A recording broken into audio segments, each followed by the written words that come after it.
TNPSC தேர்விற்கு தயாராகி கொண்டிருக்கும் நண்பர்கள் அனைவருக்கும் வணக்கம். இது உங்கள் தருணம் அகாடமி. இன்றைக்கி நாம் பார்க்க போகிறது என்னென்னா, குரூப் 2 அண்ட் 2A எக்ஸாமுக்கான சிலபஸ் எப்படி டவுன்லோட் பண்ணலாம் அப்படிங்கிறத பார்க்க போகிறோம்.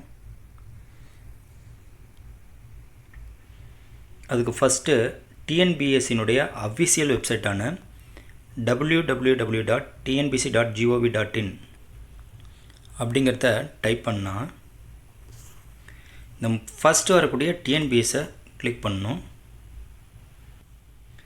இந்த மாதிரி பேஜ் ஒன்று ஓப்பன் ஆகும். இதில் மெனு, ரெக்ரூட்மெண்ட், தென் சிலபஸ். இதில் பார்த்திங்கன்னா டிஎன்பிஎஸ்சி நடத்தக்கூடிய எல்லா எக்ஸாமுக்கான சிலபஸும் அப்லோட் பண்ணியிருப்பாங்க. இப்போ இதிலிருந்து தான் நம்ம குரூப் 2 அண்ட் 2A எக்ஸாமுக்கான சிலபஸை டவுன்லோட் பண்ண போகிறோம்.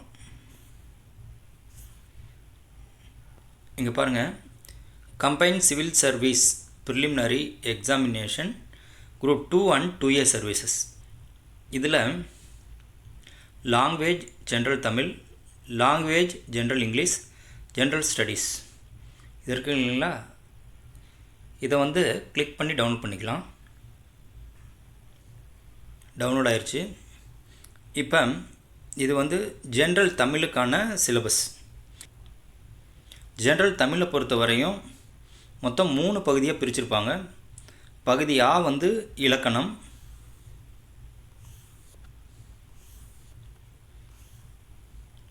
பகுதி ஆ இலக்கியம், அதாவது செய்யுள்,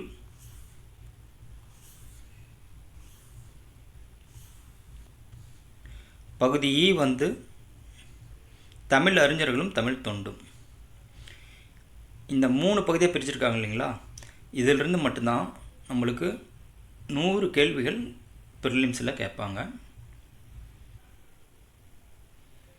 அடுத்து ப்ரிலிம்ஸில் அடுத்த 100 கேள்வி, அதாவது ஜென்ரல் ஸ்டடீஸிலிருந்து கேட்பாங்க.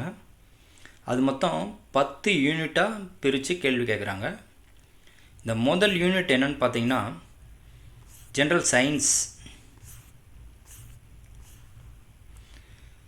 யூனிட் 1 பொது அறிவியல், யூனிட் 2 நடப்பு நிகழ்வுகள், யூனிட் 3 இந்தியாவின் புவியியல், யூனிட் 4 இந்தியாவின் வரலாறு மற்றும் பண்பாடும், யூனிட் 5 இந்திய ஆட்சியல், யூனிட் 6 இந்திய பொருளாதாரம், யூனிட் 7 இந்திய தேசிய இயக்கம், யூனிட் 8 தமிழ்நாட்டின் வரலாறு, மரபு, பண்பாடு மற்றும் சமூக அரசியல் இயக்கங்கள், யூனிட் 9 தமிழகத்தின் வளர்ச்சி நிர்வாகம். யூனிட் என்னன்னு பார்த்தீங்கன்னா ஆப்டிடியூட், அதாவது மேத்தமெட்டிக்ஸ். இதிலிருந்து பார்த்திங்கன்னா ஒரு 25 கேள்விகள் கேட்பாங்க. மிச்சமுள்ள அந்த 9 யூனிட் சொன்னோம் பார்த்திங்களா, அதிலிருந்து ஒரு 75 கொஷின் கேட்பாங்க. மொத்தம் 100 கொஷின். ஆக தமிழில் 100 கேள்விகள், ஜென்ரல் ஸ்டடீஸ்லேருந்து 100 கேள்விகள், மொத்தம் 200 கேள்விகள், 300 மதிப்பெண்களுக்கு கேள்வி கேட்பாங்க. இதில் நம்ம ஒரு 160 எபோவ் அந்த மாதிரி எடுத்தால் மட்டும்தான் மெயின்ஸ் எழுத எலிஜிபிளாக அதிக வாய்ப்புகள் இருக்குது. இதை மனசில் வச்சுட்டு நம்ம படிக்க ஆரம்பிக்கணும். இது ரொம்ப முக்கியமானது.